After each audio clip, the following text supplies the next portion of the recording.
I got to my rock bottom, I legitimately thought about in front of a car, but then I didn't want to scar someone because it wouldn't be their fault. And it was hard. It was dark. It was deeply dark, deeply disturbing. And I was there.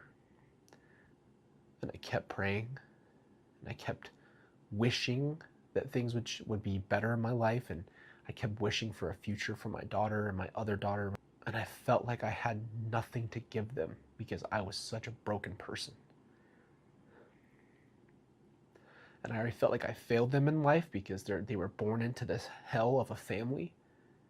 They had to live with my family history that wasn't their fault.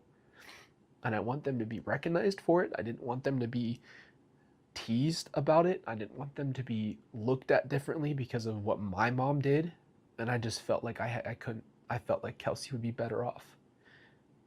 I felt like they would be better off. I felt like the world would be better off. That's how I felt. It just was, there was no rationale there. It was no back and forth. It was the world's going to be better. And I'm going to be better. I'm going to be better. It's going to be better because this is not okay. I can't handle this. I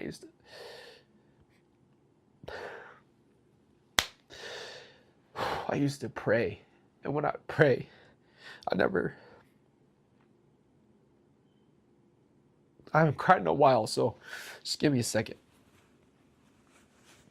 Oh, it's good. It's good to cry it out. I just haven't cried in a long time, so it's all kind of a flood. I used to tell God, I know this isn't your fault. God did not do this to my family. God allows people to choose for themselves.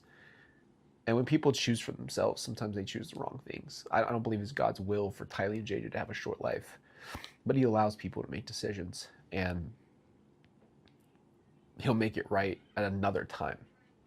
And the truth is that I just couldn't handle it. And so I would used to pray to God and say,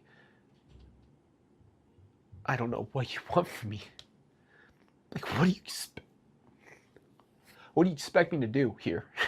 Like, what, you picked the wrong guy to handle this. You know I can't handle this. I could barely handle my life before.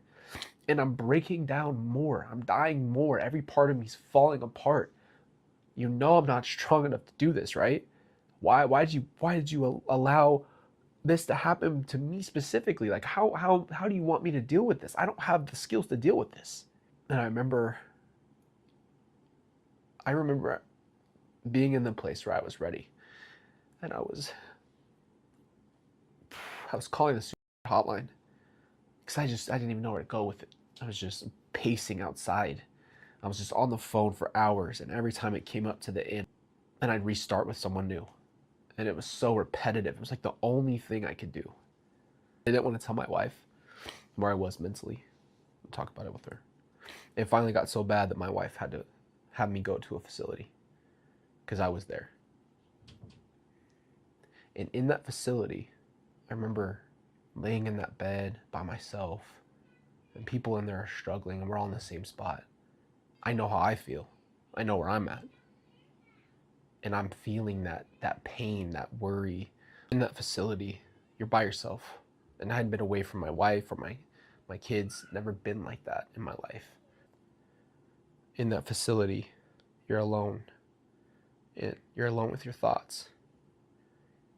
You're alone to think only about that all day. You really don't have a distraction. And I was around other people, and I connected with them, and we were enjoying our company even though we were having the same problem. And I was enjoying everybody I was around, and we'd sit there and we'd freaking color and talk. You realize you have the same issues. And I remember just being like, this is so weird. Like, people were telling me that I'm making their day better or making them laugh or enjoying it, and we just enjoyed each other. And I remember that's when I felt like that's my purpose. Really, truly, in the flesh. That my purpose is to be there for those people, because I am that person.